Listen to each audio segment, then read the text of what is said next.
Hello guys, कैसे हैं आप सब। Welcome back my YouTube channel justice for judiciary. आज हम लेके आ गए हैं आपको जो कल हुआ था एलएलएम एंट्रेंस 2025 का, तो उसका एनालिसिस हम करेंगे। देखते हैं कैसा पेपर आया है। मेरे हिसाब से तो कुछ क्वेश्चन तो आसान हैं, कुछ थोड़े डिफिकल्ट भी हैं, टफ भी हैं, तो मॉडरेट ही है। मॉडरेट ही हम कह सकते हैं, ना तो ज़्यादा टफ है ना ही ज़्यादा आसान है। सभी तरह के क्वेश्चन इसमें हैं, तो चलिए देखते हैं। इसमें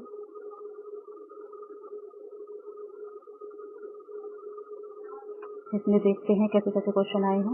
इस सीरीज में केवल 50 क्वेश्चन ही करेंगे, फिर अगले के लिए फिर इसका पार्ट नंबर 2 हम लेके आएंगे। पार्ट नंबर 2 में देखेंगे बाकी के, इसमें से 50 करेंगे। तो पहला क्वेश्चन जो है, राज्य विधायिका के द्वारा अधिनियमित किया गया विधान श्रेणी में आएगा। तो जो राज्य की विधायिका तो संविधान के अनुसार ही जो है विधि अधिनियमित करती है या कोई भी एक्ट बनाती है, तो उसमें ऑप्शन नंबर इसका भी सही होगा, सर्वोच्च। क्वेश्चन नंबर 2 है, लोकसभा का प्रतिनिधित्व आधारित है, तो लोकसभा का प्रतिनिधित्व जनसंख्या पर, यानी ऑप्शन नंबर बी इसका सही है।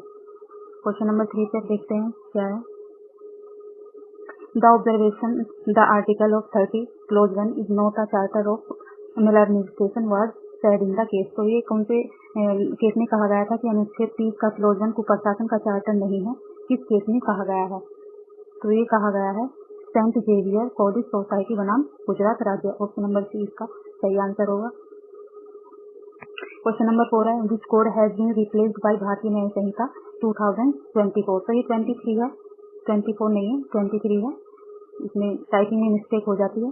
तो भारतीय न्याय संहिता ने किसको रिप्लेस किया? भारतीय दंड संहिता, इंडियन पिनल कोड 1860 को। तो इसका ऑप्शन नंबर ए सही है।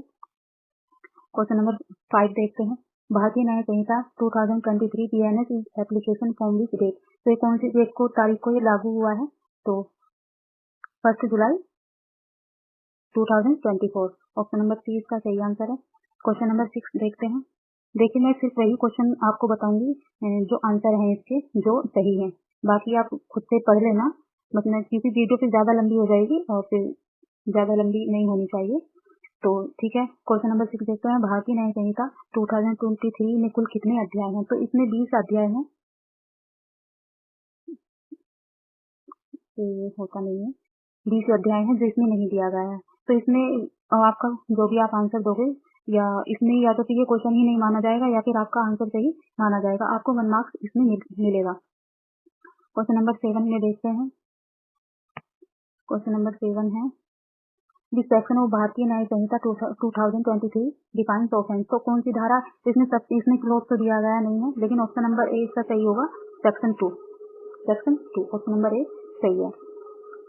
क्वेश्चन नंबर 8 है, भारतीय न्याय संहिता 2023 में कौन सा न्याय अपराध स्पष्ट रूप से जोड़ा गया है?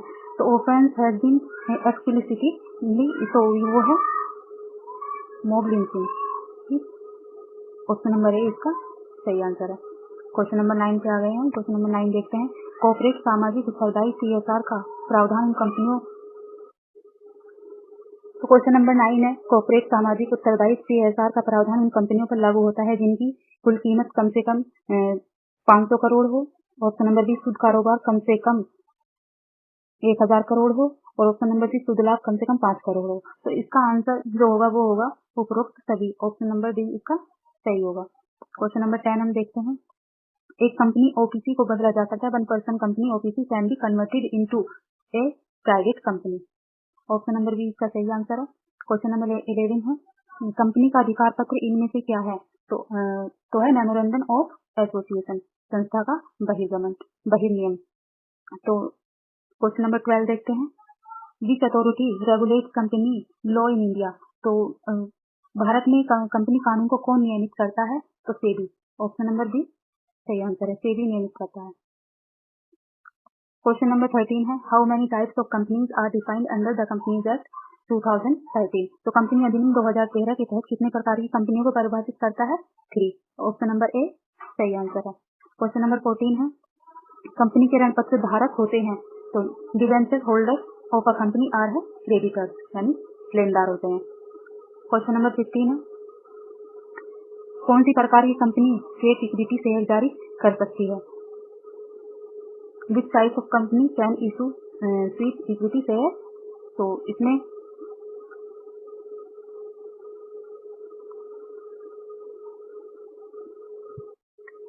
इसका ऑप्शन नंबर सी सही होगा। दोनों सार्वजनिक and private company, both public and private company. Option number C इसका सही आंसर होगा। क्वेश्चन नंबर 16 देखते हैं। वित्तीय वर्ष की समाप्ति से कितने महीने के भीतर वार्षिक आम बैठक यानी एजीएम आयोजित की जानी चाहिए? तो AGM must be held within how many months from the end of the financial year? तो 6 मंथ। ऑप्शन नंबर बी इसका सही है, 6 महीने। क्वेश्चन नंबर 17 पे आ गए हैं। तो किसका कथन है कि विधि का जीवन तक पर आधारित न होकर अनुभव पर आधारित है? तो एक्सपीरियंस जो है तो ये किसका है? होम्स का। यह है रियलिस्टिक स्कूल से, तो इसका है ऑप्शन नंबर डी, होम्स सही है। क्वेश्चन नंबर 18 है। किसने शास्त्रीय विधि, प्राकृतिक विधि, स्तरीय विधि तथा मानव निर्मित विधि के विभेद को प्रस्तुत किया है? तो कौन है? प्राकृतिक विधि से रिलेटेड कौन है? एस.टी. Thomas Aquinas. तो थॉमस, ऑप्शन नंबर बी इसका सही आंसर है। क्वेश्चन नंबर 19 है। निम्न में से किस विधि शास्त्री को राष्ट्रपाउंड द्वारा सामाजिक उपयोगितावाद ही कहा गया है? तो किसको कहा गया है? रूडोल्फ वॉन इहरिंग यानी ए। क्वेश्चन नंबर 20 है। मेन के मत अनुसार प्रगतिशील समाजों में विधि का विकास क्रमशः निम्न माध्यमों से जारी रहता है। Means the progressive society develop their laws through the following method successively. तो संहिताकरण, साम्य और विधायन। Option number B codification, equity and legislation. Option number B इसका सही आंसर है। क्वेश्चन नंबर 21 है। क्वेश्चन नंबर 21 है। Custom itself is not law but may become only after the legislature और courts have granted its recognition. This will is supported by. Rule इस कहता है विधि नहीं किंतु विधायिका अथवा न्यायालय द्वारा मान्यता प्रदान करने के पश्चात विधि बन सकती है। इस मत में निम्न किसके द्वारा समर्थन किया गया? तो होलैंड, ऑस्टिन, सामन, उपयुक्त सभी यानी all of the above. Option number D इसका सही है। क्वेश्चन नंबर 22 है। निम्नलिखित में से किसने घोषित किया कि विधि सामाजिक तथ्यों के सामाजिक अतिरिक्त कुछ भी नहीं है? वो among the following has declared that law is nothing but a set of social fact? तो इसका आंसर है elite. Option number D. Option number D इसका सही आंसर है। क्वेश्चन नंबर 23 है। निम्न में से कौन विधि शास्त्र की समाजशास्त्री विचारधारा से संबंधित नहीं है? वो among the following is not related to the sociological school of jurisprudence? तो Axel Hagerstrom. Option number B इसका सही आंसर है। क्वेश्चन नंबर 24 है। निजी नैतिकता के विधिक विनियमन का मुद्दा निम्नलिखित प्रख्यात विवाद की विषय वस्तु बना।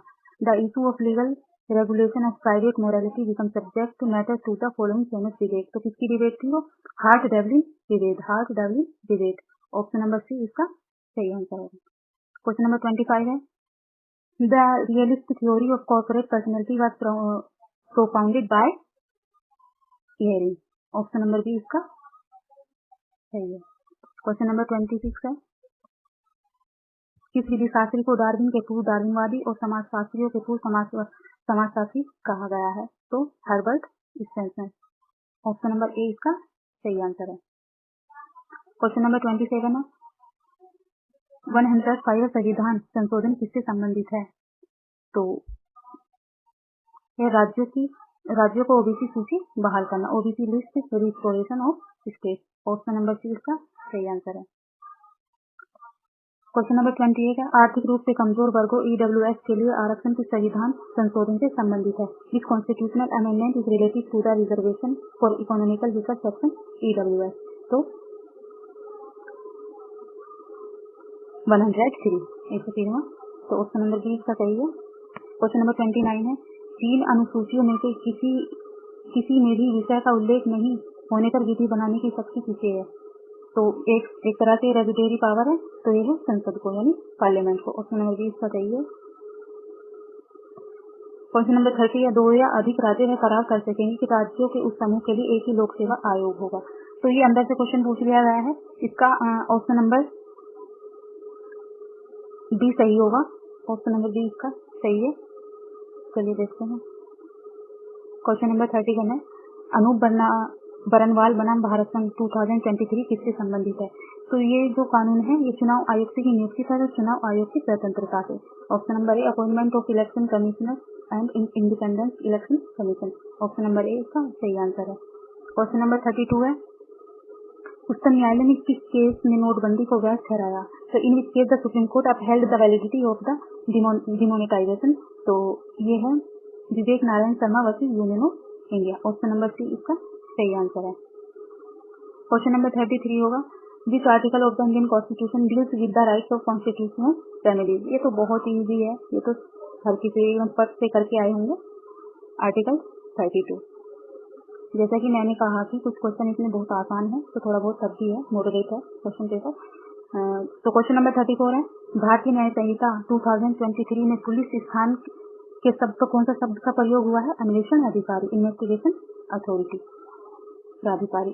तो ऑप्शन नंबर सी इसका सही आंसर है। क्वेश्चन नंबर 35 है, what is the punishment for organised crime under Bharatiya Nyaya Sanhita 2023? तो आजीवन कारावास या मृत्युदंड, लाइफ इम्प्रिजनमेंट और डेथ। क्वेश्चन नंबर 36 है, भारतीय न्याय संहिता 2023 की कौन सी धारा आतंकवाद से संबंधित है? तो कौन सी धारा है? सेक्शन 113, धारा 113। क्वेश्चन नंबर 37 है, what is the minimum age of criminal responsibility in Bharatiya Nyaya संहिता? भारतीय न्याय संहिता 2023 में आपराधिक उत्तरदायी की न्यूनतम आयु क्या है? 7 ईयर। ऑप्शन नंबर ए इसका सही आंसर है। क्वेश्चन नंबर 38 है, क्या भारतीय न्याय संहिता 2023 के तहत आत्महत्या का प्रयास अपराध है? तो नो, नहीं, ऑप्शन नंबर डी इसका सही है। क्वेश्चन नंबर 39 है, प्रतिफल हमेशा प्रस्ताव के बाजार मूल्य के बराबर ही होना चाहिए। कथन consideration must always be at the rate of market price of the proposal the statement is false. Option number B इसका सही होगा, सकते हैं। क्वेश्चन नंबर 14 है, नेज बनाम इन मैन का वाद संविदा विधि से संबंधित है, किस तथ्य से है? तो यह minor liability. Option number A इसका सही है, अव्यक्त का दायित्व। क्वेश्चन नंबर 41 है, change of the nature of obligation in a contract about to novation of contract. Option number B इसका संविदा का नवीनीकरण, इसका भी सही है। क्वेश्चन नंबर 42 है, भारतीय संविदा अधिनियम 1872 की धारा 4 में निम्न में से किसका उपबंध नहीं है? Which of the following is not provided under section 4 of the Indian contract 1872। तो प्रस्ताव की संसूचना, प्रतिग्रहण की संसूचना, प्रस्ताव के प्रतिग्रहण की सूचना। तो इसका ऑप्शन नंबर डी सही है, उपरोक्त सही।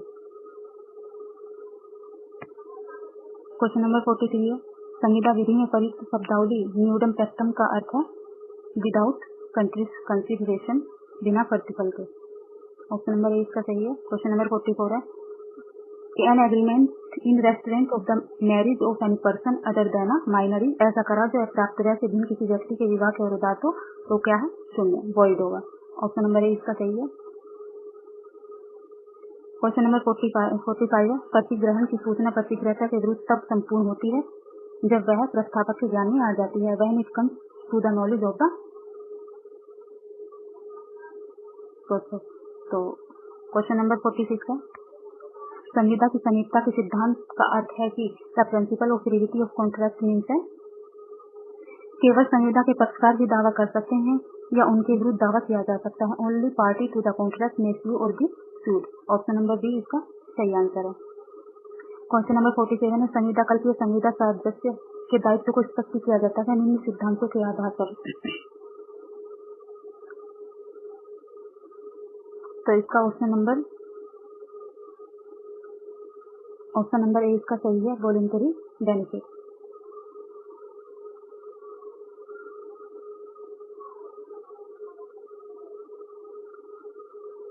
क्वेश्चन नंबर 48 है, जब संविदा पालन के लिए निश्चित तिथि के पूर्व वचनदाता संविदा पालन करने से पूछे मना कर देता है तो यह कहलाता है